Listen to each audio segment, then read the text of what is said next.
अस्सलाम वालेकुम नाज़रीन, आप देख रहे हैं प्रोग्राम गौहर के साथ और मैं हूं आपका मेज़बान गौहर बट। आज के प्रोग्राम में हम डिस्कस करेंगे पाकिस्तान ने पहला सैटेलाइट मिशन जो है वो चांद पर रवाना किया है, इस पर बात करेंगे। साथ साथ वज़ीर-ए-आज़म पाकिस्तान ने कहा है कि महंगाई में कमी का रिलीफ आवाम को दिया जाए, जबकि मुश्तरका मनसूबों पर पेशरफ्त हुई और सऊदी अरब का एक वफद जो है वो पाकिस्तान का दौरा करेगा।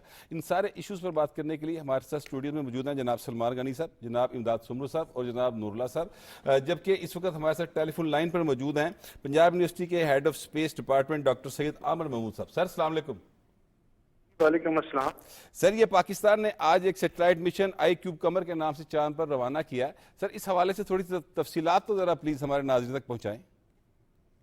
सबसे पहले तो मेरा ये तमाम मारूफ जो हमारे साथी बैठे को सलाम और मुबारकबाद।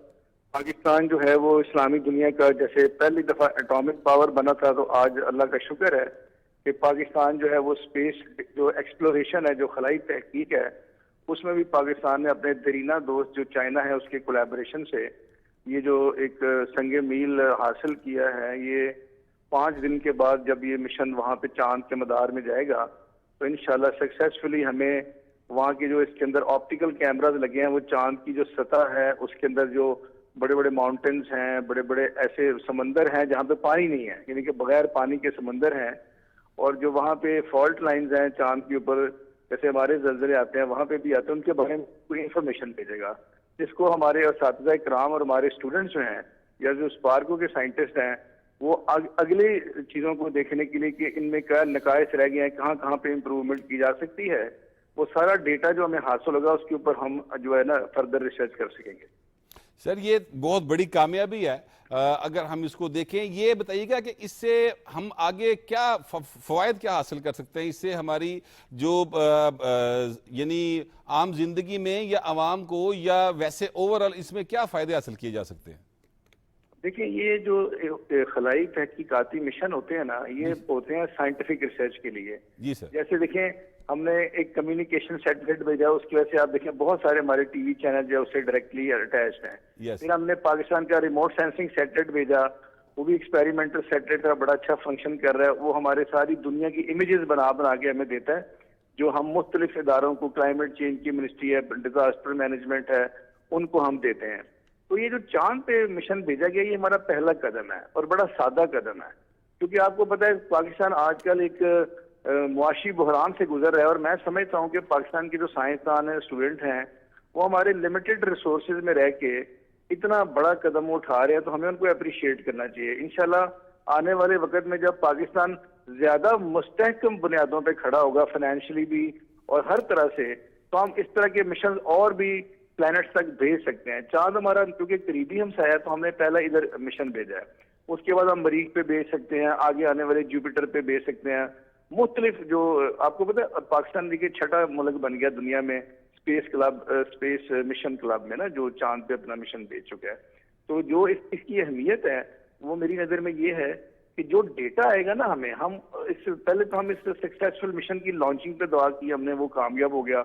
अब इसके पहुंचने की है कि ये पहुंच जाए और वहां पे जाके सक्सेसफुली जो है ना हमारा जो सैटेलाइट है वो हमें डेटा, और देखें ये जो सैटेलाइट है ये चांद के दूसरे साइड पे भी जाएगा, जो कभी जमीन के सामने नहीं है। चांद का एक रुख जो होता है वो हमेशा जमीन की तरफ होता है, दूसरा जमीन से परे होता है, और उसकी वजह यह है कि चांद का जो अपने मदार के गिर्द सफर है और जमीन के गिर्द उसका टाइम पीरियड एक ही है। तो हम चांद की सिर्फ एक ही साइड हमेशा देखते हैं, दूसरी साइड कभी सामने आई नहीं है। वहां पे -250 डिग्री सेंटीग्रेड होता है, और जो जमीन की तरफ साइड होती है उस पे 250 डिग्री प्लस होता है। तो ये इतना हार्श एनवायरनमेंट है इसको स्टडी करने में, ठीक है ना। और जो भी चांद से रिलेटेड जो हम कहते हैं जी चांद गाड़ी उतर गई, वो चंदा मामू दूर के, तो अब पाकिस्तान ने इन चीजों को हकीकत में बदल दिया है। अब चंदा मामू दूर के जो है वो चंदा मामू नजदीक के बन जाएंगे, आपके कहने का मतलब? जी जी बिल्कुल बिल्कुल ठीक कह रहे हैं सर। बहुत मेहरबानी, बहुत शुक्रिया सर, आपने अपना कीमती वक्त दिया। सलमान गनी साहब, आज के दिन तो हमारे लिए, सब पाकिस्तानियों के लिए बहुत खुशी का दिन है। फिर मैं समझता हूँ कि साइंसी महाज पर एक बड़ी पेशरफ्त है, और डॉक्टर साहब ने सब कुछ बता दिया। ये नहीं बताया कि ये पाकिस्तान छठा मुल्क है जिसने ये मशक किया, और वो दुरुस्त कह रहे थे कि चांद का दूसरा रुख क्या है, वहाँ क्या कुछ है। और ये साइंसी रिसर्च, देखिए आपने एक क्वेश्चन किया था, बड़ा वैलिड क्वेश्चन, इसके हमें फ़ायदे क्या हैं। ये साइंसदान जो हैं वो बज़ाहत जो कुछ करते हैं वो नज़र नहीं आते। क्या हमें पता था कि हमारा साइंसदान दिन रात कोई कोशिश और काविश कर रहा था, न्यूक्लियर पावर बन गए। दुनिया समझ रही थी कि ये मुआशी वाले से डामाडोल हैं और पाकिस्तान ने न्यूक्लियर पावर बन गया। और अब देखें, बात यह कि न्यूक्लियर पावर बनने के बाद जब तक भट्ट साहब मुआशी पावर नहीं बनेंगे, बात बनेगी नहीं और बात चलेगी नहीं। और मैं समझता हूँ कि पाकिस्तान की सियासी तारीख के हवाले से साइंसी मैदान में आज एक बड़ी पेशरफ्त हुई है, बड़ा एक संगे मील अबूर किया है। और फिर आपके साथ कौन है? चीन है, सी पैक है। तो बात पहले कहते थे कि चीन हमारा हिमालय से बुलंद और समंदर से गहरा दोस्त है, अब तो चांद तक दोस्ती हो गई सर। चांद तक देखें, बात ये जो दोस्ती का सफर होता है ना, कि दोस्ती वही होती है जो बुरे वक्त में आपके साथ खड़ा नजर आए। और हर मुश्किल वक्त में चीन जो है पाकिस्तान के साथ और सऊदी अरब और इस रिसर्च में देखिए, इस वक्त हमारा बहुत सारा इक्विपमेंट है, उसमें कोऑर्डिनेशन चल रही है हमारी फौज के हवाले से भी। तो मैं समझता हूँ कि इस मामले में भी, चांद पर जाने में भी चीन हमारे साथ खड़ा है, मुआशी मैदान में भी चीन हमारे साथ खड़ा है, मुश्किल सूरत हाल में भी चीन हमारे साथ खड़ा है। तो ये जो मोहब्बत और नफरत का ताल्लुक होता है, ये दो तरफा होता है। चीन अगर हमारे साथ खड़ा है तो फिर हम भी उसके साथ खड़े हैं। और बात यह कि चीन, हम आज़ाद इकट्ठे हुए थे और चीन को दुनिया तक रसाई देने में पाकिस्तान सहूलतकार बना था, उसके रास्ते खोले थे। ये पाकिस्तान का बहुत बड़ा, बिल्कुल ठीक बात है। नूरला साहब, आपके पास इस हवाले से कोई इन्फॉर्मेशन है? जी देखें, ये बड़ी खुशी की बात है कि 5 दिन के बाद चांद के मदार में जो है पाकिस्तान का परचम लहरा रहा होगा। छठा मुल्क है पाकिस्तान, और ये चाइना के साथ, चाइना का जो स्पेस टेक्नोलॉजी का इदारा है, उन लोगों ने एक एसोसिएशन बनी हुई है एशिया पैसिफिक की साइंटिफिक रिसर्च के हवाले से, जिसमें 8 ममालिक हैं। तो पाकिस्तान भी उनका मेंबर है। चाइना ने उनको सबको ऑफ़र की कि आप इसमें आएँ, स्पेस एक्सप्लोरेशन में मज़ीद कोई प्रोजेक्ट करते हैं। तो पाकिस्तान ने, जो सब ममालिक ने अपने प्रोजेक्ट्स पेश किए, जिसमें पाकिस्तान वो वाहिद मुल्क है जिनका प्रोजेक्ट ये एक्सेप्ट हुआ, ये जो हमारा चांद पे जाने वाला मिशन है iCube कमर। और उसको अब ये 2 साल में, 2022 में ये स्टार्ट हुआ था, उस पर वर्किंग हुई। पाकिस्तान के जो रिसर्च इंस्टीट्यूट है उन्होंने बड़ी मेहनत की इसमें, और 2 साल में हमने ये तैयार किया है जो अब हम चांद के मदार में जा रहे हैं। अच्छा, डेफिनेटली ये 5 से 6 माह उस मदार में रहेगा और रिसर्च वर्क तो होगा, जिसमें फ़ोटोग्राफ्स आएंगी। वो हमारे स्टूडेंट्स के लिए, हमारे रिसर्चर्स के लिए, हमारे प्रोफेसर्स के लिए, हमारे यूनिवर्सिटीज़ के लिए एक बड़ा ख़जाना है। उसके साथ साथ जहाँ उसमें साइंस रिसर्च में काम हो रहा होगा, जो हमें मुस्तकबिल के लिए नई राहें दिखाता है, वहीं पर माशी हवाले से भी ये बड़ा मुस्बत पहलू होता है, जो अमूमन लोग इसको आम तौर पर इग्नोर करते हैं। और सर्टन केसेस में तो इस पर वो क्रिटिसिज्म हो रही होती है कि चांद पर जाने की क्या ज़रूरत है। ये रिसर्च वर्क ना सिर्फ हमें साइंस में आगे बढ़ने में मदद देता है, बल्कि हमारे, जब आप ये देखें कि ये 7-8 ममालिक में से पाकिस्तान वो वाहिद मुल्क है जिसमें टर्की शामिल है, ईरान है, थाईलैंड है, जनूबी कोरिया है, ये तमाम ममालिक का वो एसोसिएशन थी जहाँ से पाकिस्तान वाहिद मुल्क है। तो उन ममालिक को मौका मिलता है कि वो फिर इस इदारे में, पाकिस्तान का जो रिसर्च इंस्टीट्यूट है उसमें इन्वेस्टमेंट करते हैं। तो ना सिर्फ ये रिसर्च के हवाले से है, बल्कि माशी हवाले से भी एक बड़ा मुस्बत पहलू होता है, जहाँ पे हमें नई इन्वेस्टमेंट मिलती है और मज़ीद काम करने का मौका मिलता है, हमारे स्टूडेंट्स को भी, हमारे रिसर्चर्स को भी। और यकीनन ये ह्यूमैनिटी की एक सर्विस होती है, पूरी इंसानियत के लिए, कि हम मौसमियाती तब्दीलियों को समझते हैं, हम साइंस में मज़ीद जो नई दरियाफ्त हो सकती हैं उस तरफ जाते हैं। तो ये हर लिहाज से एक बड़ा मुस्बत पहलू है और बड़ी खुशी की बात है। और इसमें पूरे पाकिस्तान को, पाकिस्तान के अवाम को और पाकिस्तान के उन साइंसदानों को और उस इदारे को सब मुबारकबाद के मुस्तहिक हैं जिन्होंने ये अजीम कारनामा सर अंजाम दिया है। जनाब इमदाद सुमरू साहब, ये फरमाइएगा कि जो महंगाई है, जैसे कि इन्होंने कहा कि हमारा माशी जो हालात हैं वो बहुत ज़्यादा मैटर करते हैं, तो महंगाई, पेट्रोल की कीमत में इजाफा होता है, महंगाई फौरी तौर पे हर चीज़ की कीमत बढ़ जाती है। अब पेट्रोल की कीमत में कमी हुई है, लेकिन महंगाई जो है उसका रिलीफ वज़ीर-ए-आज़म ने हदायत की है कि आम आदमी को दिया जाए। ये सर किसकी जिम्मेदारी है ये देना? देखिए, ये सूबाई हुकूमतों की जिम्मेदारी है और सूबाई हुकूमतों के नीचे फिर डिस्ट्रिक्ट गवर्नमेंट्स की जिम्मेदारी है। अगर पंजाब में तो बलदियाती सिस्टम नहीं है, लेकिन सिंध, बलूचिस्तान, KPK में है, वहाँ उनकी जिम्मेदारी है कि वो चीज़ों को कंट्रोल करें। प्राइस कंट्रोल कमेटीज़ हुआ करती हैं, या जो एडमिनिस्ट्रेशन है, असिस्टेंट कमिश्नर, तहसीलदार, डिप्टी कमिश्नर, ये उनकी ड्यूटी होती है।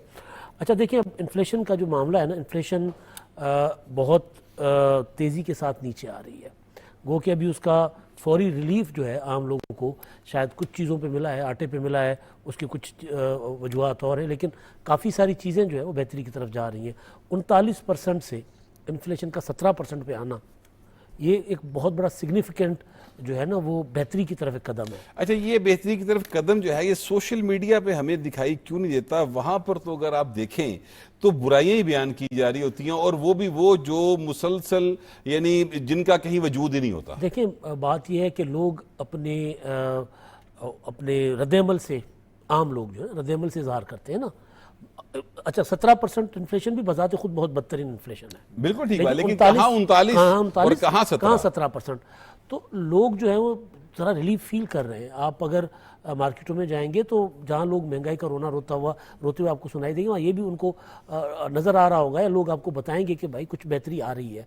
फिर लोग रिएक्ट करते हैं। देखिए ना, एक तहरीक उठाने की कोशिश की जा रही है। अगर लोग वाक़तन बहुत ज़्यादा इस जो सूरत हाल जो आप कह रहे हैं सोशल मीडिया का शोर, उससे मुतासिर होते तो फिर लोग उसका हिस्सा बनते। हर हफ्ते एक एहतजाज की कॉल होती है मुल्क गिर, लोग नहीं निकलते उसमें। उसकी एक वजह ये है, इसका मतलब है कि वो सिर्फ चाय की प्याली में तूफान है और सिर्फ पाकिस्तान को बदनाम करने की कोशिश की जाती है सोशल मीडिया के ऊपर। देखिए वो तो एक ज़ाहिर एक पॉलिटिकल अपने मकासद, जो मनफी नेगेटिव सियासी मकासद होते हैं ना। असल चीज़ ये है कि लोग ये देखना चाह रहे हैं, लोग किसी ऐसे कदम का या किसी ऐसी तहरीक का या पॉलिटिकल एडवेंचर का हिस्सा नहीं बनना चाहते जिससे दोबारा अदम इस्तेहकाम आए और जिससे दोबारा इन्फ्लेशन ऊपर जाए। क्योंकि सियासी अदम इस्तेहकाम से फिर मुआशी बर्बादी होती है ना, मुआशी अदम इस्तेहकाम आता है और इन्फ्लेशन, महंगाई उसी से जन्म लेती है।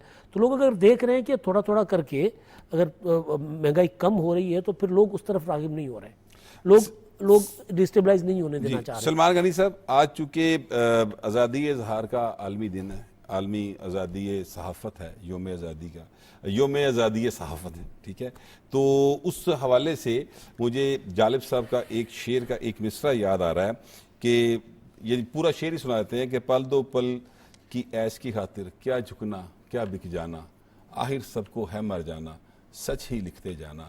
तो सर ये सच का सफ़र है, ये शुरू हुआ था और हमारे जो बुज़ुर्ग सहाफ़ी पहले गुजरे हैं उन्होंने, आपको पता है कि बहुत कुर्बानियाँ दी, कोड़े भी खाए इस काम के लिए, लेकिन सच से पीछे नहीं हटे। अब हम उस पर कायम है सर? देखिए भट्ट साहब, ये बड़ा अहम आपका क्वेश्चन है। आज यौम आज़ादी सहाफ़त का आलमी दिन है, ये पाकिस्तान में नहीं दुनिया भर में मनाया जा रहा है। और आपका ये कहना है कि क्या हम अपना किरदार अदा कर पा रहे हैं। देखिए बात ये कि मैं हमेशा कहता हूँ कि आप अंदर से ही मजबूत होते हैं और अंदर से ही कमज़ोर होते हैं। मुश्किल सूरत हाल भी आती है, मुकदमात भी होते हैं, प्रेशर भी आते हैं, हथकंडे भी होते हैं। ये जो आज़ादी सहाफ़त का सफ़र है ये जारी है, और जो लोग कमज़ोर दिल होते हैं और वो पीछे रह जाते हैं, लेकिन पाकिस्तान की सहाफ़त का एक बहुत बड़ा क्रेडिट है कि पाकिस्तान के लोगों ने आमरीत के अदवार भी आए, मुख्तलिफ़ अदवार के अंदर आज़ादी सहाफ़त पर असरअंदाज होने की कोशिश की गई, लेकिन ये सफ़र जारी रहा। और एक बात मैं आज ज़रूर कहूँगा, आज हमारा एक और साथी, एक तरफ हम आज़ादी सहाफ़त का आलमी दिन मना रहे हैं, आज हमारा एक और साथी टारगेट किलिंग की नज़र हुआ है।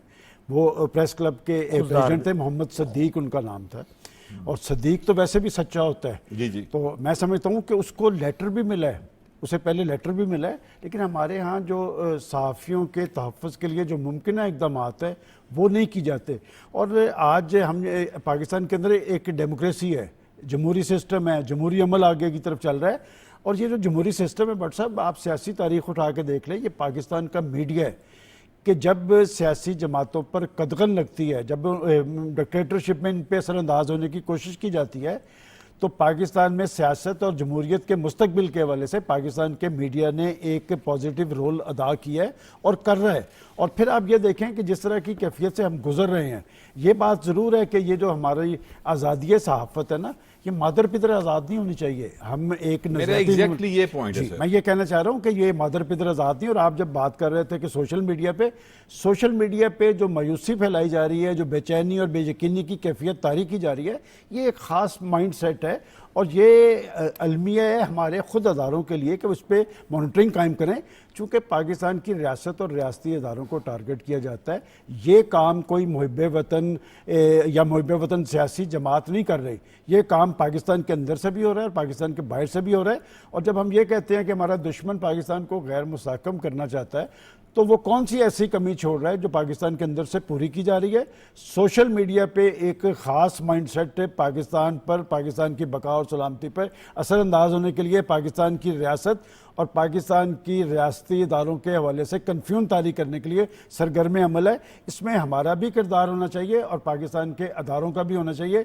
इस हवाले से एक कानून साजी होनी चाहिए और मौसर कानून साजी होनी चाहिए। मुझे याद पड़ता है कि आज से 2-3 साल पहले कुछ कानून साजी की गई थी, कुछ शायद अथॉरिटी वगैरह बन भी रही है मॉनिटरिंग के मैं लिए। इसलिए कह रहा हूँ कि वो मौसर होनी चाहिए। देखिए, हम तो, हमारे यहाँ भी आइन और कानून है।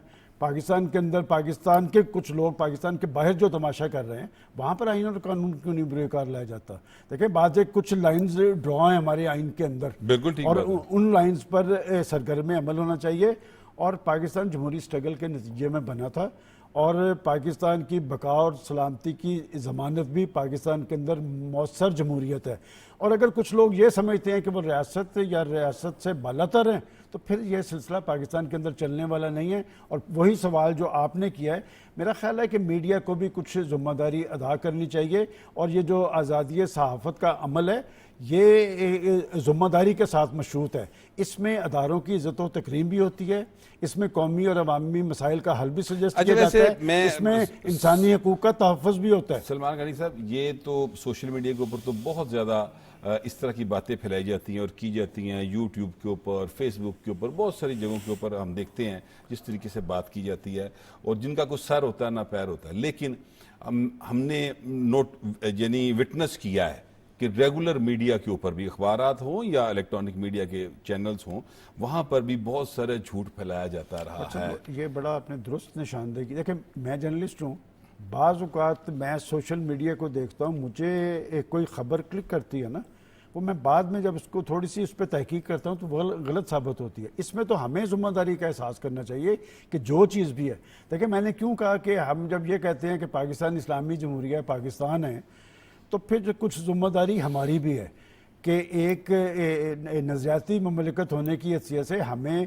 कुछ अपनी तरजीहात भी रखनी चाहिए। हमें ये देखना चाहिए कि हमारे कौल और फेल से क्या माशरे के अंदर इस्तेकाम आ रहा है या इंतशार और खलफशार पैदा हो रहा है। और पाकिस्तान के अंदर तो एक प्लानिंग के तहत इंतशार और खलफशार फैलाया जा रहा है। और ये पाकिस्तान दुनिया की वाहिद मुमलिकत है जहाँ पर जमहूरियत के अंदर बाज़ सियासतदान ऐसे हैं, आप दुनिया के ज़रा मॉडल्स उठा के देखें डेमोक्रेसी के, कि वहाँ पर एक तो पार्लियामेंट के अंदर सियासतदान सर जोड़ के बैठता है, तो वहाँ के लोग मुतमिन हो जाते हैं कि ये हमारे बारे में सोच रहे हैं। दूसरा, कभी ये नहीं चीज़ होती कि जी किसी जमहूरी माशरे में ये जो सियासतदान होता है ये इत्तेहाद और यकजहती पैदा करता है, ये लोगों के अंदर उम्मीद और आस पैदा करता है। लेकिन पाकिस्तान के अंदर ऐसे ऐसे तमाशे देखने में आ रहे हैं कि पाकिस्तान के अंदर बैठ के कहा जाता है कि पाकिस्तान दिवालिया हो रहा है, पाकिस्तान श्रीलंका बनने जा रहा है, पाकिस्तान के इदारों को टारगेट किया जा रहा है। तो इस सारे जो लोग अपने अंदर जान पैदा करें। बात है कि लोग, पाकिस्तान के 24 करोड़ अवाम मुहिब वतन है, उनके अंदर पाकिस्तानियत का जज्बा है, वो अपने अंदर जान पैदा करेंगे तो ये सारे अपना रुख दुरुस्त कर लेंगे। बिल्कुल ठीक बात है। इमदाद सुमरू साहब, जब फिर इस तरह के लोग मनफी प्रोपेगेंडा करते हैं और उनके खिलाफ फिर जो कानून बना हुआ है, ज़ाहिर है हम सबको कानून जो भी बना हो उसकी पासदारी करना हम सब पर लाजम है। जब वो हरकत में आता है तो फिर आज़ादी इजहार के झंडे लेकर हमारे जो दोस्त हैं वो मार्केट में आ जाते हैं। वो क्या हल है इसका? फिर देखिए, जो सलमान गनी साहब ने बात की थी ना, मैं वहीं से शुरू करूँगा कि जितनी आज़ादी होती है ना उतनी ज़िम्मेदारी भी होती है। ये नहीं हो सकता कि मैं अगर इज़हार राय की आज़ादी की आड़ में किसी की पगड़ी उछालूँ, किसी पर झूठा इल्ज़ाम लगाऊँ, अगर वो मुझसे जवाब तलब भी करे किसी इदारे के अंदर, किसी अदालत के अंदर, तो सारे मैं जवाबदेही का पाबंद हूँ। हाँ, ये ज़रूर है कि कोई किसी के साथ पर्सनल अटैक करना या कबायली सिस्टम के अंदर होता है, वो तो उसकी तो किसी सूरत इजाज़त नहीं देनी चाहिए। लेकिन सहाफ़ियों को, चाहे वो रेगुलर मीडिया का सहाफ़ी है या फिर आजकल जो डिजिटल मीडिया के ऊपर जो कुछ चल रहा है, वो अगर किसी की पगड़ी उछालते हैं तो उनको हिसाब देना होगा। मैं आपको 2-3 मिसालें देता हूँ। पाकिस्तान से बाहर हमारे पाकिस्तान के मुकदमात थे, क्योंकि लंदन में, वहाँ बरतानिया में चीज़ें देखी जा रही थी। वहाँ जिन लोगों ने जिसको जाके सू किया, हत्या की इज्जत का या डिफेमेशन का जो वहाँ का कानून है, वो वहाँ से अपने मुकदमात जीत कर आ गए। अच्छा, पाकिस्तान में आते हैं, सिंध के मिनिस्टर है सईद गनी साहब, उन्होंने उनके ऊपर तरह तरह के इल्ज़ामात लगाए गए, एक जगह नहीं 3-4, और 3-4 इदारों से उन्होंने मुकदमात जीते, उनके ऊपर उनको जुर्माना हुआ। तो एक तो लोगों को भी पता होना चाहिए कि भाई अगर हम मेरे सहाफ़ी के पास, मैं बतौर सहाफ़ी अगर इज़हार राय की आज़ादी या उसकी आड़ में मैं कुछ कर रहा हूँ तो कानून उनको भी इजाज़त देता है कि अगर मैं मेरे कलम से या मेरी ज़बान से किसी को नुकसान पहुँच रहा है और मैं गलत बात कर रहा हूँ तो मुझे घसीटे अदालत में। लोगों को पता नहीं होता असल में क्या तक जो आप अक्सर बात करते हैं ना, क्या तक इज़्ज़त के कवानीन मौजूद हैं, उनके तहत लोग जो है अपना हिसाब किताब ले सकते हैं। अच्छा, असल में मसला ये है कि हमारे यहाँ लाइन बहुत बारीक होती है। वो लोग जो नेगेटिव अपना करते हैं जर्नलिज्म, जो कि जर्नलिज्म नहीं होती, उनकी आड़ में जो हकीकी जर्नलिज्म है वो मुतासिर होती है। मतलब अब हमारे कई ऐसे दोस्त हैं जो एजेंडा लेकर चलते हैं, अब उनके खिलाफ एक्शन होगा तो हम सब कहेंगे कि यार ये तो इज़हार राय की आज़ादी का मसला हमने भी इमदाद भाई कोई 3 लाइनें भेजता है जी, मैं आपको जी, बता जी, दूं, जी। 3 लाइनें WhatsApp मैसेजेस आते हैं।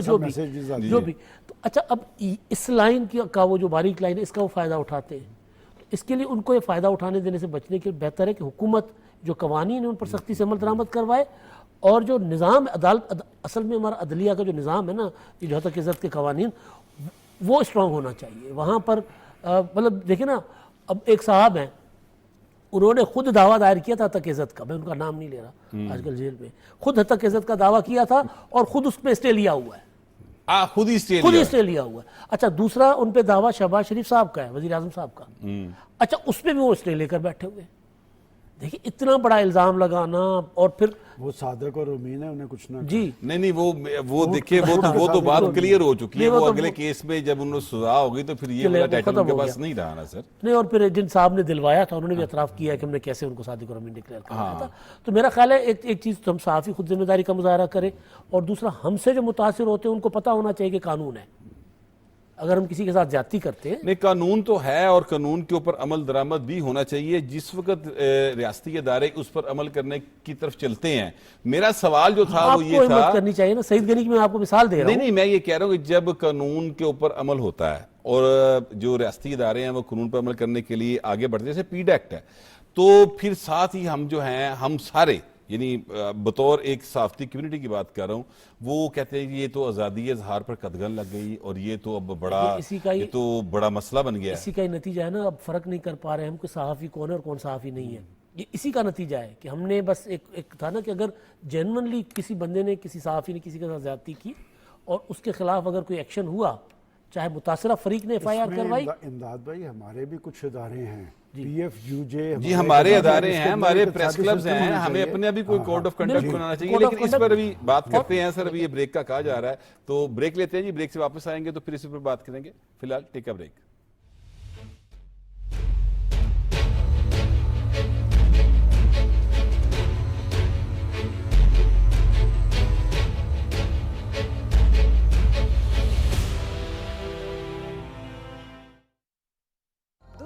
अंदाज बदल गए। अहम इश्यूज के ऊपर हम लोग बात ही नहीं करते। कि देखनी है कि इसके पीछे जिम्मेदारी कौन है। यही है ना प्रॉब्लम कि हमें पता ही नहीं है कि हमने अपनी बात को रखना कैसे है। क्या हमने खुद को बदला? सर फहरिस्त जो तजवीज़ रखना चाहता हूँ वो है निसाब में तब्दीली। सबसे मेजर प्रॉब्लम हम फेस ही करते हैं जब पेरेंट्स आके कहते हैं कि मोबाइल ने हमारे बच्चे की जिंदगी तबाह कर दी। Pedophilia is the main issue as well these days जो उजागर हो रहा है। मुहज़्ज़ब मुआशरे आला अखलाकी अक़दार को फ़रोग़ देते हैं, जिससे एक मुहज़्ज़ब कौम का वजूद सामने आता है। बाहर की दुनिया वही देखेगी जो आपका असल चेहरा है। पहले आप तो देखें कि आप अपनी जिम्मेदारी अदा कर रहे हैं कि नहीं कर रहे। वो कौन से मौजू हैं जिन पर बात करना बहुत जरूरी है, और अगर अभी बात ना की तो बहुत देर हो जाएगी। जिस सिमत में वो ले जाना चाहते थे, बदकिस्मती से हम उस सिमत में बाद में जा नहीं सकते। देखिए प्रोग्राम मुहज़्ज़ब दुनिया के संग अपनी होस्ट सारा खान के साथ सिर्फ PTV न्यूज़ पर।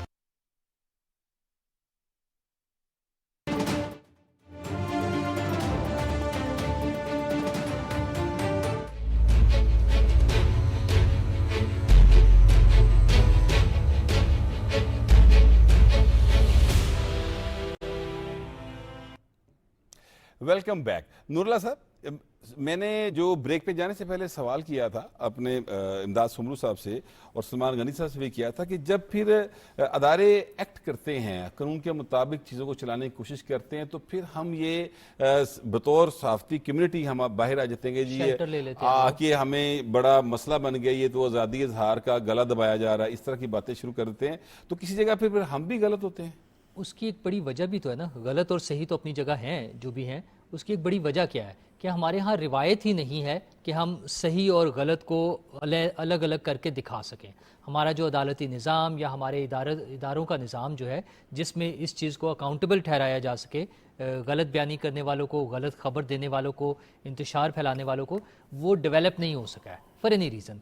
अच्छा, आप खुद बड़ी मुद्दत से मैं सुन रहा हूँ जब आप वो जो है डेफेमेशन लॉज के हवाले से बहुत शोर मचाते हैं कि इस पे अमल किया जाना चाहिए, वो लॉज मौजूद हैं। अभी इमदाद सुमरो साहब सईद गनी साहब की बात कर रहे थे कि उन्होंने कुछ मुकदमा जीते। नून लीग के सेनेटर हैं नासिर भट्ट साहब, उन्होंने बड़ी मिसालें, उन्होंने ऐसी बहुत सी मिसालें, सलमान गनी साहब के बड़े दोस्त हैं वो जी।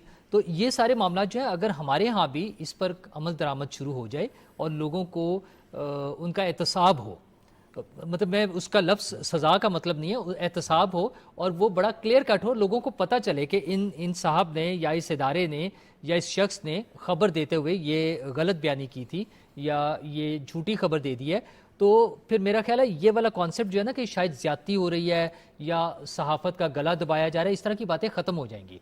और उसमें एक फैक्टर अदालती स्टेज का भी है। हमारा अदालती निज़ाम, अदालतों पे बहुत प्रेशर होता है यकीनन, और उस वजह से बाज़ का मुकदमा डिले हो जाते हैं। लेकिन कुछ केसेस में जैसे आप स्टे की बात करें तो उस हवाले से भी मेरा ख्याल है पार्लियामेंट को बैठकर कुछ फैसला करना चाहिए कि हमें क्या लाहे अमल इख्तियार करना है। इसके लिए कोई अलग से अदालतें कायम की जा सकती हैं या उसमें अदालतों से दरख्वास्त की जा सकती है। अभी गुज़श्ता दिनों आपने देखा है चीफ जस्टिस साहब और दीगर सीनियर जजेस ने खिताब करते हुए ये बातें कही हैं कि वो अदालती निज़ाम को बेहतर बनाना चाहते हैं। तो मेरा ख्याल है तमाम लोगों को इकट्ठे बैठ कर इस हवाले से कोई हिकमत अमली बनानी चाहिए जिसमें ये जल्दी इंसाफ मुहैया हो सके, क्योंकि वैसे भी कहा जाता है justice delayed is justice denied. तो वो लेट होने की बजाय अगर जल्द फैसले शुरू हो जाएं और कोई सिस्टम बन जाए जिसमें लोगों का एहतसाब हो सके गलत खबर देने वाले का, तो ये कॉन्सेप्ट जो है ना ज़्यादती वाला वो ख़त्म हो जाएगा। और बड़े समझदार लोग हैं हमारे मीडिया में, और अभी भी प्रिंट मीडिया और इलेक्ट्रॉनिक मीडिया खुसूसन उनकी जो ऑथेंटिसिटी है, जो क्रेडिबिलिटी है, वो बहुत बेहतर है। सोशल मीडिया पे तो दुनिया भर में ये इश्यूज़ हैं, हमारे यहाँ भी हैं कि अभी उसको रेगुलेट नहीं किया जा रहा। उस हवाले से भी हुकूमत ने जो इकदाम लिए हैं और जिस तरह से कुछ नई कानून साजी हो रही है और कुछ अथॉरिटीज़ बनाने की बात हो रही है, मेरा ख्याल है मुस्तकबिल में ये मसाइल हल हो जाएंगे। सलमान गनी साहब, जैसा कि आपने कहा कि माशी हालात बहुत ज़्यादा ख़राब है, लेकिन शहबाज शरीफ साहब की हुकूमत जो है, इनकी खारजा पॉलिसी भी बड़ी ज़बरदस्त जा रही है इस वक्त तक, और जो माशी पॉलिसी है उसके हवाले से भी जितने भी इंटरनेशनल इंडिकेटर्स हैं जो भी बता रहे हैं, जो सारे जराइद और रसायल और अखबारात और लोग इनको कवर करते हैं, वो बता रहे हैं कि पाकिस्तान बहुत दुरुस्त सिमत में आगे बढ़ रहा है माशी एतबार से। अब सऊदी अरब का एक बहुत बड़ा वफ्द जो है 50 रुकनी वो पाकिस्तान आ रहा है और पीए की खरीदारी पर भी बात हो रही है। कैसे देखते हैं आप सिलसिले को? देखिए भट्ट साहब, ये अप्रैल का महीना इस हवाले से बहुत बेहतर था इसलिए कि एक तो आपने अपना जो IMF का प्रोग्राम कंप्लीट किया, दूसरे के लिए पेशरफ्त हो रही है, और मैं आपको बताता चलूँ कि वो भी पाकिस्तान को मिल रहा है इसलिए कि आपने पहला कंप्लीट किया। अप्रैल के महीने में 2 दफ़ा पाकिस्तान के प्राइम मिनिस्टर को सऊदी अरब जाने का मौका मिला। 7 अप्रैल को वो गए, वहाँ पर उन्होंने उम्रा की अदायगी थी, फिर उनकी वली अहद से मक्का में मुलाकात हुई और बड़ा फैसला हुआ कि सऊदी अरब पाकिस्तान में इन्वेस्टमेंट करेगा 5 से 7 अरब की। उसके बाद उनका वफद उनके वज़ीर ख़ारजा की क़यादत के अंदर पाकिस्तान में आया और पाकिस्तान की मुख्तलिफ वजारतों के साथ उनकी बैठ कर बातचीत हुई, और अहम डेवलपमेंट ये थी कि ये सारे फैसले SIFC के प्लेटफार्म पे हुए। उन्हें वो सारा सिलसिला दिखाया गया, उन्हें बताया गया कि आपकी इन्वेस्टमेंट को पाकिस्तान में हर तरह से तहफ़्फ़ुज़ मिलेगा। और अब उसके बाद ख़ुद प्राइम मिनिस्टर साहब दूसरी दफ़ा गए सऊदी अरब, और बुनियादी तौर पर तो वो कॉन्फ्रेंस थी आलमी इक़्तिसादी कौंसिल की। फिर प्राइम मिनिस्टर साहब की मुलाकात वहाँ पर वली अहद मोहम्मद बिन सलमान से हुई और उनके दीगर हुकूमती ज़िम्मेदारान से हुई, और ये एक इनिशिएटिव है, मैं समझता हूँ कि आगे की तरफ बढ़ रहे हैं। और सबसे अहम बात कि 1 हफ्ते के वक्फे से आपका सऊदी अरब का वफद आके वापस जा रहा है, तो ईरान के प्रेसिडेंट आ रहे हैं, वो भी पाकिस्तान के अंदर इन्वेस्टमेंट के अंदर एक दिलचस्पी जाहिर करते। हमारा 2.5 अरब का उनके साथ 2.5 अरब डॉलर की है तिजारत, लेकिन अब वो 10 अरब तक करने की सोच रहे हैं। इसका मतलब पाकिस्तान के अंदर कुछ चीज़ तो नज़र आ रही है कि कुछ चीज़ें पॉजिटिव हो रही हैं जो आलमी बरादरी या बड़े ममालिक पाकिस्तान का रुख कर रहे हैं। अब आ जाएं कि क्या हम इसी स्पिरिट के मुताबिक आगे की तरफ पेशरफ्त कर पाएंगे। इसमें गारंटी ली है खुद प्राइम मिनिस्टर साहब ने, ये सऊदियंस के हवाले से। देखें, एक वक्त में तो वो बड़े टची थे सी पैक पे, और मैं अब भी कहूँगा कि सी पैक के हवाले से कुछ रिजर्वेशन अभी भी मौजूद हैं। सी पैक पे जिस स्पिरिट के मुताबिक अमल दरामद होना चाहिए था 2017 में, अगर उस पर अमल दरामद होता तो हमारी मुआशी हवाले से ये कैफियत ना होती। अब सऊदी अरब, और सऊदी अरब एक मुआशी ताकत है बट साहब, हम एक दफाई ताकत है। और ये नहीं कि सऊदी अरब पाकिस्तान के अंदर इन्वेस्टमेंट कर रहा है तो कोई एहसान कर रहा है। सऊदी अरब के हवाले से हमारा दफाई एक मुआहदा मौजूद है कि उसकी सरजमीन के तहफ़्फ़ुज़ के ज़ामन भी हम हैं, पाकिस्तान की अफवाज हैं। और दिलचस्प बात यह है कि पाकिस्तान का हर प्राइम मिनिस्टर सऊदी अरब का विज़िट करता है, तो अस्करी हवाले से भी हमारे अस्करी सरबराह की भी एक अहमियत होती है कि वो भी जब जाते हैं तो वो वली अहद से मिलते हैं। ये दोनों चीज़ें दोनों ममालिक की लीडरशिप जानती है कि तल्लुक़ कितना गहरा है, और हर मुश्किल वक्त में सऊदी अरब आपके साथ खड़ा हुआ है। अब एक नया रुझान जो सामने आ रहा है, मैं समझता हूँ ये बहुत अच्छा है कि एक वक्त में हम यहाँ पर खुशियाँ मनाते थे कि जी हमें एड मिल रही है। अब ये एड वाली लानत से जान छोड़ाई जाए कि फरेबे ज़िंदगी है सहारों की ज़िंदगी। बात है कि अपने पाँव पे खड़े होने की बात भी होनी चाहिए और पेशरफ्त भी होनी चाहिए। ये जो सऊदी सरमायाकारों का वफद आ रहा है ना, ये बहुत बड़ी पेशरफ्त है, चूँकि ये उन पहली मीटिंग्स में तय हुआ था। और इसके असल गारंटर कौन है? खुद प्राइम मिनिस्टर साहब। उन्होंने कहा कि आपकी सरमायाकारी का मुहफ़्फ़ज़ भी हूँ और आपके सारे मामलात यहाँ पर ये जो वन विंडो हम चाहते हैं कि जहाँ पर आप इन्वेस्टमेंट करें आपको कोई प्रॉब्लम नहीं होनी चाहिए। और दूसरा एक और चीज़ डेवलपमेंट है बलूचिस्तान के मास पर। बलूचिस्तान मादनियात का ज़ख़ीरा है। रेकोडक के मामले में सऊदी अरब ने अपनी दिलचस्पी जाहिर की है, $1 अरब वो वहाँ पर करेंगे। और इन्हीं सरमायाकारों में वो लोग भी शामिल हैं जो हमारी PIA में इंटरेस्टेड हैं। बट साहब, हमारी PIA ने 6 एयरलाइंस बना के दी थी। आखिर खराबियों की निशानदेही भी तो होनी चाहिए कि हम कहाँ आके खड़े हो गए और क्यों खड़े हो गए। इस PIA की तरफ देख के जब पाकिस्तानी दुनिया में हमारी परवाज उतरती थी, हमने अपनी आंखों से देखा, लोग नारे लगाया करते थे। इतनी कामयाब एयरलाइन थी। मैं समझता हूँ कि अगर एक नई स्पिरिट से आगे बढ़ने का जज्बा इस्लामाबाद और पिंडी के दरमियान पैदा हुआ है तो इसको नतीजा खेज होना चाहिए। नतीजा खेज तब होगा जब पाकिस्तान के अंदर पाकिस्तान की हुकूमत, पाकिस्तान के अदारे एक ऐसा माहौल तारी करेंगे जिसमें फॉरेन इन्वेस्टमेंट जो है वो नतीजा खेज हो। और यकीनन इसके अच्छे समरात पाकिस्तान पे भी आएंगे। आपने शुरू में कहा कि महंगाई कम हो रही है, और कल भी प्राइम मिनिस्टर साहब ने कहा कि जी मुझे पता है कि पेट्रोल में इतनी कमी से कोई महंगाई में कमी नहीं आ जाएगी, लेकिन अगर यहाँ पर आप इस्तेहकाम की तरफ चल पड़े तो मैं यकीन से कहता हूँ कि मामलात बेहतरी की तरफ जाएंगे। वो जो एक मायूसी की कैफियत पाकिस्तान के अंदर, तनाव, टकराव, इंतशार, खलफचार, झूठी खबरें, वो सिलसिला ख़त्म होना चाहिए। चूँकि इस सारी सूरत हाल के अंदर कभी मईशत जो है ना तो खड़ी होती है ना चल सकती है। 2017 में हम पटड़ी से उतरे थे, तो अगर पटड़ी पर चढ़ने की संजीदा कोशिश हो रही है तो सारे तबकात को इसमें अपना मुस्बत रोल अदा करना चाहिए। इमदाद सोमरू साहब, PIA की खरीदारी जो है वो उसमें दिलचस्पी जाहिर की है, और इसके साथ साथ IT, तवानाई, खुराक, केमिकल, गोश्त, कानगनी, बहुत सारे जो शोबे हैं उनमें वो सरमायाकारी करने के लिए जो सऊदी वफद है वो आ रहा है। तो इससे पाकिस्तान के अंदर एक इस्तेहकाम तो आएगा, लेकिन साथ ही साथ कुछ लोग हैं जो PIA की निजकारी या खरीदारी को बिल्कुल एक मनफी रंग दे रहे हैं। आप इसको कैसे देखते हैं?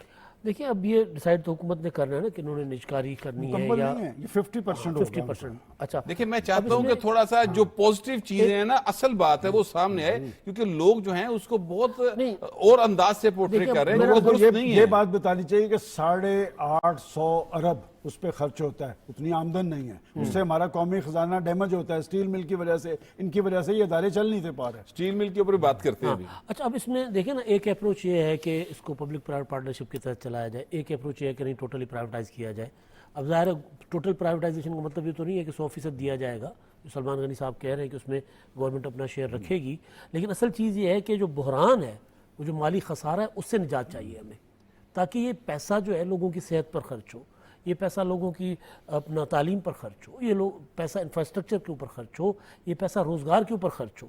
तो बिल्कुल बेहतर अप्रोच है कि इन चीज़ों से भी हमें जान छुड़ानी चाहिए, आगे निकलना चाहिए।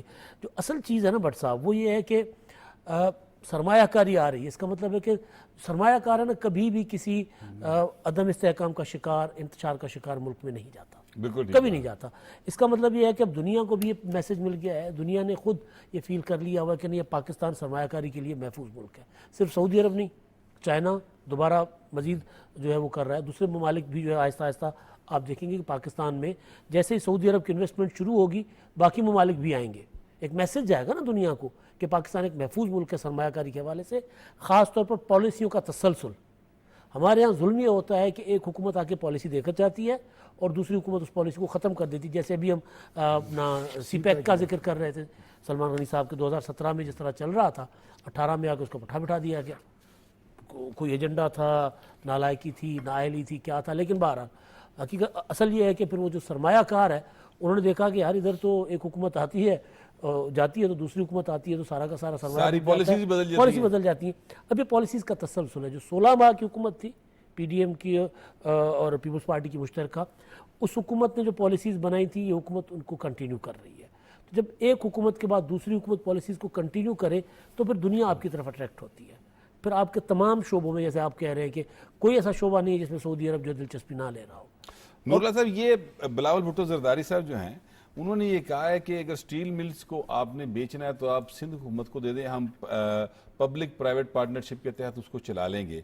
तो ये काम क्या फेडरल गवर्नमेंट के जरिए नहीं हो सकता? नहीं, मेरे ख्याल में देखें, जब गवर्नमेंट ये डिसाइड कर रही है कि उन्होंने इनको प्राइवेटाइज करना है, ये प्राइवेट पब्लिक पार्टनरशिप जो है उसमें से is one of the options, ठीक है, कि मुकम्मल करना है या 50% करना है या कितना करना है। तो अगर सिंध हुकूमत कोई ऐसी प्रपोजल लेकर आती है या पाकिस्तान पीपल्स पार्टी कोई ऐसी प्रपोजल लेकर आती है तो बहुत अच्छी बात है, फेडरल गवर्नमेंट उसको भी कंसिडर कर सकती है। असल मसला ये है कि वो जो डेफिसिट है हमारा हर साल का खसारा जो है उसको ख़त्म किया जाए या उसको मिनिमाइज़ किया जाए, और इन इदारों पर खर्च होने वाले पैसे, जैसे भी इमदाद उमर साहब भी बात कर रहे थे, कि वो मुस्बत तरीके से अवाम की भलाई के लिए सेहत के प्रोजेक्ट्स पे, तालीम के प्रोजेक्ट्स पे लगाए जाएँ। अच्छी बात यह है कि ये प्रपोजल्स डिस्कस हो रही हैं, इख्तलाफ राय कोई बुरी चीज़ नहीं होती। जमहूरियत में हुकूमतों के गवर्नेंस के हवाले से पार्लिमानी निज़ाम में ये एक बड़ा कॉमन सी चीज़ है। तो इख्तलाफ राय हो सकता है, उस पर बैठ कर बात करेंगे। एक बात बड़ी क्लियर है कि सब लोग यकसू हैं कि हमने इस मुल्क की तरक्की के लिए काम करना है। और जो आज से एक तवील अरसा पहले से हम बात सुनते आते थे कि हमें मिसाके, सब लोग यकसू हैं, जो मेरा ख्याल है एक जो है पार्टी अच्छा, उसको निकाल दे, वो इररेलेवेंट हो गया। उसके लिए मैं आपको एक लतीफा सुनाऊंगा। वो बिल्कुल इररेलेवेंट है, वो बात कंप्लीट कर, वो पार्टी इररेलेवेंट हो गई है। वो अपनी फ्रस्ट्रेशन में जो मर्जी शोर मचाते रहे। हम जो बात सुनते थे ना कि एक मिसाके मईशत होना चाहिए ताकि एक मुल्क के लिए पॉलिसी बन जाए और हुकूमत तब्दील होने से उसमें फ़र्क ना पड़े, वो हम प्रैक्टिकली देख रहे हैं कि 16 माह की हुकूमत जो पीडीएम की हुकूमत थी, उसने जो पॉलिसीज़ बनाई वो SIFC के प्लेटफॉर्म की वजह से हम इकट्ठे लेके चले, और अगले 6 माह की जो निगरान हुकूमत आई उसमें वो तसलसल के साथ वो पॉलिसियाँ चलती रहीं। और उसके बाद फिर जब एक नई हुकूमत आई है तो उन्हीं पॉलिसीज़ को, वो जो 16 माह की हुकूमत में रहीं और फिर 6 माह की निगरान हुकूमत में रही, उसी के साथ हम आगे चल रहे हैं। तो ये जो तसलसल है ये हमें कामयाबी की तरफ लेकर जाएगा। और मेरे ख्याल में हुकूमत ने जो फैसले किए हैं इस हवाले से, निजकारी के हवाले से, तमाम पार्टियां जो हुकूमत में शामिल हैं वो साथ हैं। वो उसमें कुछ मोडालिटीज़ में, कुछ फॉर्मुलेशंस में कहीं जगह पर कुछ इख्तलाफ हो सकता है, लेकिन वो मिल बैठकर फैसला कर लेंगे। और जो बाहर बैठी हुई पार्टी है, एक शिकस्त खुर्दा पार्टी जिसका मकसद ही सिर्फ इंतशार फैलाना हो, तो वो अपना शोर मचाते रहें। अवाम उन्हें तकरीबन रिजेक्ट कर चुके हैं। हम बार बार उनकी वो जो एहतजाज की कॉल है उसकी नाकामी देखकर हमें समझ आ रहा है उससे कोई खास फर्क नहीं पड़ता। अब वो अपने आर्टिकल्स आर्टिफिशियल इंटेलिजेंस से लिखवा कर वो छपवा लें, मेरा ख्याल है उससे कोई खास मसला नहीं है। सलमान गनी साहब, आप नूरुल्लाह साहब की बात से इत्तेफाक करते हैं? जी, मैं इसकी बिल्कुल उनकी बात की तायद भी करता हूँ। आपके यहाँ एक अदारा बन गया SIFC का, जी सर, और अब बड़े फैसले एक पार्टी नहीं कर रही, उसमें बड़ी पार्टीज भी शामिल हैं और पाकिस्तान के अदारे भी शामिल हैं, और ये अच्छी बात है। देखिए, बात है कि क्या पाकिस्तान के अंदर सियासतदानों ने जुम्मेदारी का सबूत दिया होता तो हम ये कहते हैं कि एक पार्टी बड़े फैसले करती। देखिए, पाकिस्तान लोग तो बड़े हो गए, बट साहब लोग अमीर भी हो गए, पाकिस्तान गरीब हो गया। और अब वक्त आ गया है कि शहबाज शरीफ साहब वो जो दावा कर रहे थे कि पाकिस्तान की अशराफिया को अब वज़न उठाना पड़ेगा। FBR के बारे में मैं नहीं कह रहा, शब्बर ज़ैदी कहते थे कि 90% इनके अफसरान को अगर तनख्वाहें और उमरात देकर घर बैठा दिया जाए तो ये मुल्क चल पड़ेगा। तो इसका मतलब कि लोग टैक्स नहीं देने के लिए तैयार, टैक्स तो आपकी मेरी सैलरी इनसे कटता है। तो बात यह कि जब तक सैलरी बाद में मिलती है, टैक्स पहले कटता है। तरक्की और बहाली के अमल को आगे की तरफ बढ़ाना है तो फिर बड़े फैसले उस अदारे के ज़रिए होने चाहिए। और ये बात इन्होंने दुरुस्त कही। देखें, ये जो कहा जाता है ना कि एक पार्टी मैं इनसे इतफाक नहीं करता, आप उनको करने दें, देखें लोगों को फैसला करने दें। और बात ये कि वो जो खेल खेल रहा है, आज जेल के अंदर क्यों बैठा है, क्या पाकिस्तान के अंदर उसे मुसल्लत करने के लिए क्या कुछ नहीं किया गया। और भट्ट साहब, हमारा एक जमहूरी अलमिया है कि हम सियासतदान को बहुत बुरा कहते हैं। 2017 में चलते पाकिस्तान को उखाड़ने में कुछ और लोग भी शामिल थे, अदालतें भी शामिल थी। अदालतों ने क्या नवाज शरीफ साहब पनामा लिए उसमें शामिल थे? नहीं शामिल थे। आज वो सारे किरदार खुल के सामने आ गए। नूरुल्लाह साहब कुछ ऐड करना चाहिए। वो जब कह रहा था कि सियासतदानों ने अगर जिम्मेदारी का मुजाहरा किया होता, मेरे ख्याल में ये जो SIFC का क्याम है, ये सियासतदानों की जिम्मेदारी का मुजाहरा ही है। पाकिस्तान मुस्लिम लीग, पाकिस्तान पीपल्स पार्टी और तमाम जमातें जो हैं, मेजर जमातें हैं बड़ी, जो अवामी नुमाइंदगी रखती हैं, ये उन सब का मुश्तरका फैसला है और वो सब इस पे यकसू हैं, वो सब इसके साथ हैं। तो मेरे ख्याल में सियासतदानों ने वो नूरुल्लाह साहब, ये पाकिस्तान के अदारों और पॉलिटिकल पार्टी सबका पूरे पार्लियामेंट का फैसला है। मैसेज दुनिया भर को गया है। देखिए, अभी आप बात कर रहे हैं कि जी दुनिया पाकिस्तान के अंदर आ रही है। मैंने इसलिए कहा था कि कुछ तो पाकिस्तान के अंदर हुआ है कि अबू धाबी भी पाकिस्तान में इंटरेस्टेड है, ईरान भी इंटरेस्टेड है, सऊदी अरब भी इंटरेस्टेड है। और आपके एक प्रोग्राम आपने कंप्लीट किया है, दूसरा प्रोग्राम आपको मिलने जा रहा है। इसका मतलब दुनिया तो आप पर एतमाद कर रही है, आप खुद पर एतमाद कर रहे हैं या नहीं। देखिए, अपने पाँव पे खड़ा होना पड़ेगा। पाकिस्तान कुदरती वसाइल से मालामाल मुल्क है, आपके पास बड़ा पोटेंशियल मौजूद है, एक जहीन नौजवान नस्ल है, लेकिन हमारी नीयतें दुरुस्त नहीं रही। मैं समझता हूं कि नीयतें दुरुस्त कर लें और पॉलिसीज का तसलसल कायम कर लें, पाकिस्तान आगे की तरफ चल पड़ेगा। देखिए, दोबारा जो तजुर्बात ना करें तो पाकिस्तान आगे जाएगा। और मुझे लग रहा है कि जो SIFC के क़याम है ना, उसमें जो इदारों का अपनी इनपुट है, जिस तरह वो शो करते हैं इंटरेस्ट, उससे लग रहा है कि इदारों को भी वो जो माजी में जो तजुर्बे होते रहे ना, उनको भी है कि यार अब ये तजुर्बे जो है तजुर्बों का मुतमिल पाकिस्तान नहीं हो सकता। वो जो एक शख्स अकेले पार्टी की बात आप कर रहे थे ना, एक गांव में एक फसादी आदमी था, उनको निकाल दिया गया गांव से, दूर जाके उनको कहा तड़ी पार जाके, दूर जाके उनकी उन्होंने कुटिया बना ली, एक झोपड़ी बना ली। बड़े अरसे के बाद एक जान पहचान वाला बंदा गुजरा, उन्होंने कहा तू इधर किधर गाँव में क्यों नहीं रहता? उसने कहा मैंने गाँव वालों को निकाल दिया है। अच्छा। तो इन्होंने सबको निकाल दिया, चंगा है, अच्छा है कि इन्होंने निकाल दिया है, ताकि कम से कम पॉलिसी साजी में पाकिस्तान बाहर अब आगे बढ़ रहा है और पाकिस्तान आगे बढ़ेगा। दुनिया जो है वो पाकिस्तान के अंदर सरमायाकारी करना चाहती है और इंशाअल्लाह ताला पाकिस्तान जो है वो अपने इस माशी बहरान से भी बाहर निकल आएगा। ये हमारा आज का प्रोग्राम था। आपसे मुलाकात होगी अगले हफ्ते। अल्लाह निगहबान।